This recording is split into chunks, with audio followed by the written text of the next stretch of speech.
ด่างกระทั่งบ่นี่กระทั่งฮะกล่องกดไม่ใช่ไรตรงน้ำได้จะเอาอันนั้นลูกใส่น้ำเด้ปักพริกคอยจะได้ปลูกอยู่บ่นี่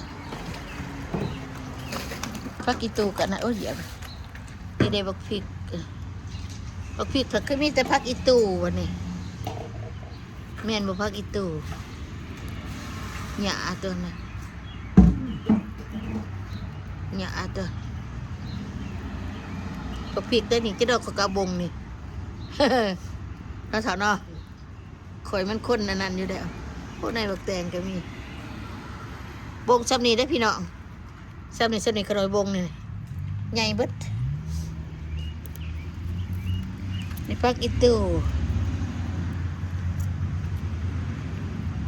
พักอีตูพักอีเดือดเอาเขาไปออกว่าบ่เฮ็ดป่งว่าตายเบิดแล้วนี่พักตำดิ่งเอามานำปลาอันทาอุ่นย่างอยู่ได้อุ่นเลยย่างอยู่ข้าวเกลือนี่อันนี้พักขาดกระลักป่งมุญมุญแย่เห็นป่ะบ้านพักขาดแค่ข้าวห่อกันย่างเด้ออุ่นเด้อนี่เด้แค่ข้าวห่อเอือกันย่างอันนี้บักพริกเคี้ยวเลยสาวบ้านบักพริกเคี้ยวโอ้ยเย็นวะฮะโอ้ยนี่ก็กระโดนน้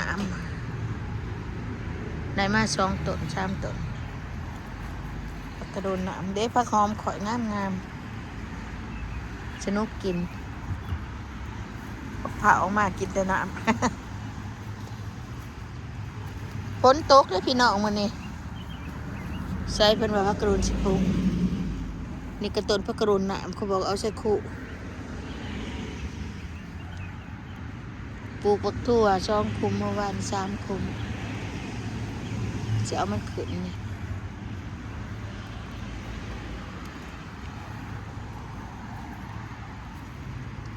ปลูกบักเขือหมากพริกยังบ่ทันได้ปลูกมันยังหนาวอยู่นี่ก็ไฟเอามา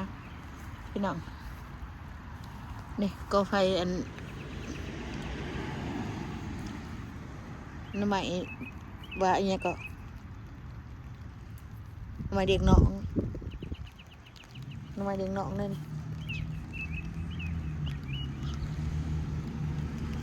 สิได้กินบ่อันนี้มันมีสายไฟก็ปูวนนี่นะมันมีสายไฟ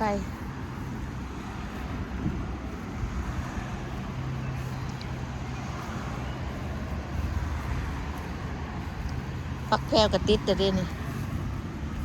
พักแพรวบ่ได้ยากได้ปลูกพักแพรวง่ายๆนะแต่มันอยู่ในโฮมบักผินี่พักขะแยงเขาได้ละเบิ่งเด้อพี่น้อง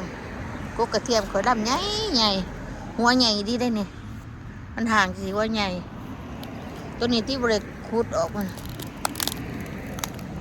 ลายหัวลายกลัวมันดูปีกีบนะเห็นบ่ตัวแดงห่างนี่ใหญ่ขนาดน่ะเป็นพักขะแยง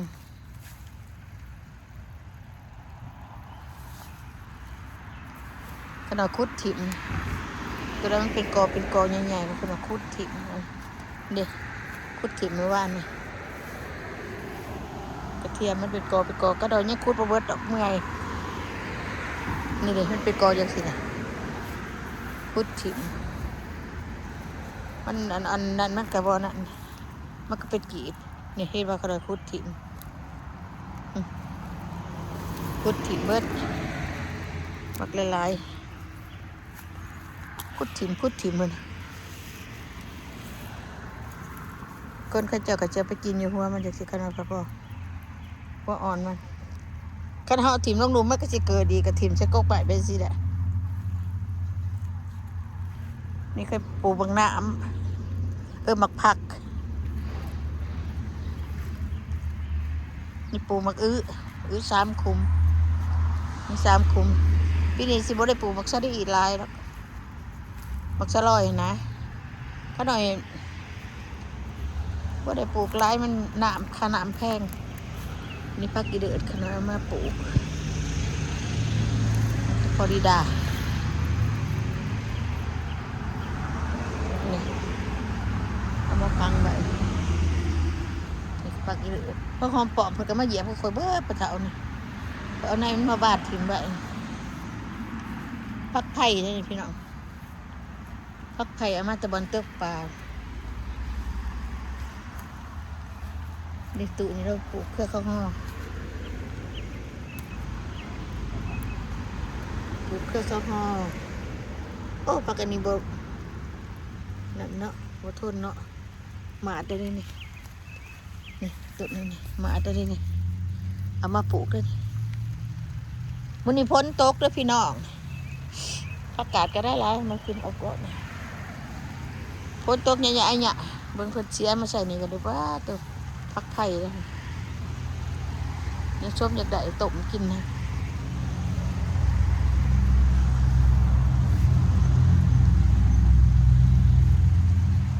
พักไผ่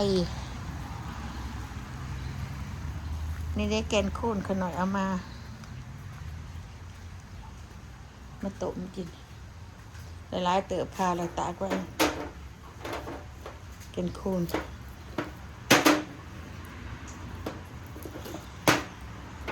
อยู่บ้านเฮาเราเคยเป็นเขียวหมากก็นั่งก็เราไปต้มคอเราก็จะมาแต่ฟลอริดาพวกหมากมันก็มีในมันก็มีก็นอนกะอยู่ในมันต้มกินเพราะว่ามันดีกับฟอกเครื่องหมากเครื่องแกนมาสักบ่ได้เอาตะไบได้มาเราจะต้มกินดองเบิงอันใดเป็นบาดีก็ได้บ่เป็นยังดอกบาดียังกับต้มกินดองเบิงบางคนกะว่าโอ้มันต้องไปต้มนั่นต้มนี่หรอกมีบานจืดอยู่บ้านเฮาพุ่นละบานจืดอยู่นี่บ่มีละคือบ่เห็นป่งเลยอันต้นนี่ค่อยคือบ่เห็นป่งใบว่ะบ่เป็นสิตายแล้วว่ะ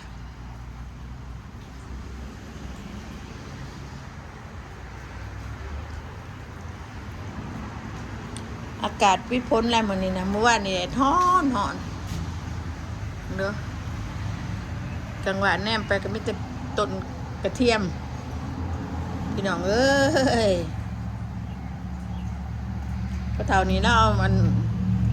ผักถั่วปลูกอยู่นี่มันสิได้กินอีหยังเด้นี่จะโดนมากับหมูนั่นออกแล้วแต่ว่ามันสิบ่ได้กินดอกก็ไปปลูกพุ่น2-3คุมผักถั่วนี่ถั่วขาวถั่วเขียวถั่วแดงปลูกใช้นำกันปนกันปลูกเขาก็บ่ทันในบ้านที่บ้านเขาอยู่โอเคพี่น้องอยู่ดีมีแห้งพี่น้องเร็วกดไลค์กดแชร์กดติดตามด้วยพี่น้องเด้อฝนตกแหน่ๆฝนตกดินได้บนนี้นะบาย